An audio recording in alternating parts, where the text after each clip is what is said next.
ముఖ్యంగా ఒకటే ఆలోచన చేయాలి. ఇవాళ ప్రభుత్వం ముఖ్యమంత్రి గారు మా మీద ఉల్టా కేసులు పెట్టిస్తున్నాడు. మేము వరద సాయం చేయడానికి ఖమ్మంకు వెళ్తే అక్కడ మా మీద ఉల్టా కేసులు పెట్టిండ్రు. మేము అక్కడికి వెళ్లి వాళ్ళను పరామర్శించి వారికి ఉడతా భక్తిగా కొన్ని కిట్లు ఇచ్చాం. మా మీద దాడి చేసినారు. దాడి వాళ్ళే చేసిండ్రు. పైగా మళ్ళీ ఉల్టా మా మీదనే కేసులు పెడతా ఉన్నారు. అంటే ఈ ప్రభుత్వం పూర్తిగా దుర్మార్గంగా వ్యవహరిస్తా ఉంది. ఇది ప్రజాపాలన కాదు, రాక్షస పాలనగా మారింది. ప్రజాపాలనలో సాయం చేసే చేతులకు ఎవరైనా కేసులు పెడతారా?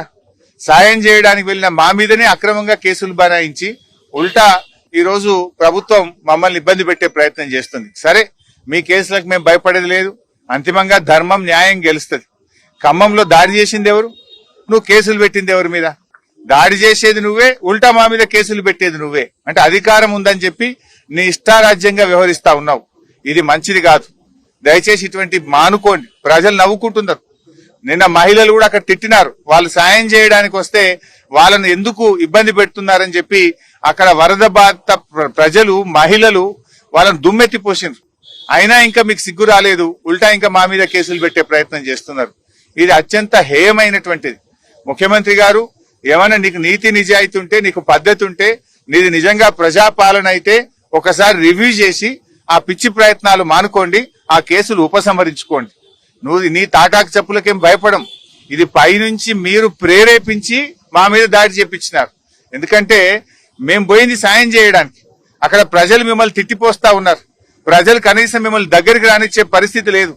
ప్రజల తీవ్ర ఆగ్రహానికి గురైనటువంటి మీరు మాకు వస్తున్నటువంటి స్పందన, మేము చేస్తున్న పనిని చూసి ఓర్వలేక ఇలాంటి కార్యక్రమాలకు మీరు పాల్పడ్డారు. అయినా మేము వెనకకు పోలే.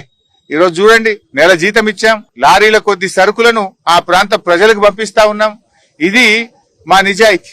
ఇది నిజంగా వరద బాధితులకు ఉడతా భక్తిగా మేము చేసే సహాయం. మీరు ప్రభుత్వంలో ఉండి, అధికారంలో ఉండి తాగడానికి మంచినీళ్ళు కూడా ఇవ్వలేకపోయినారు. ఒక హెలికాప్టర్ పంపించలేకపోయారు. కనీసం అన్నం పెట్టలేకపోయినారు.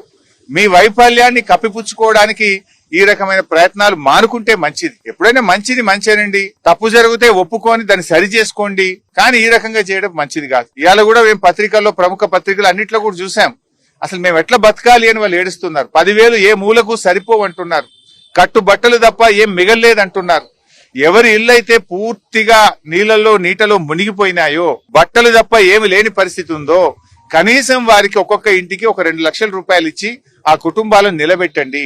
అందులో ఎక్కువ మంది దళితులు, గిరిజనులు, బలహీన వర్గాల ప్రజలు ఎక్కువ ఉన్నారు. మైనార్టీ ప్రజలే ఎక్కువగా ఉన్నారు. అటువంటి ప్రజలకు చేయూతనివ్వాలని చెప్పి మేము ప్రభుత్వాన్ని కోరుతున్నాం.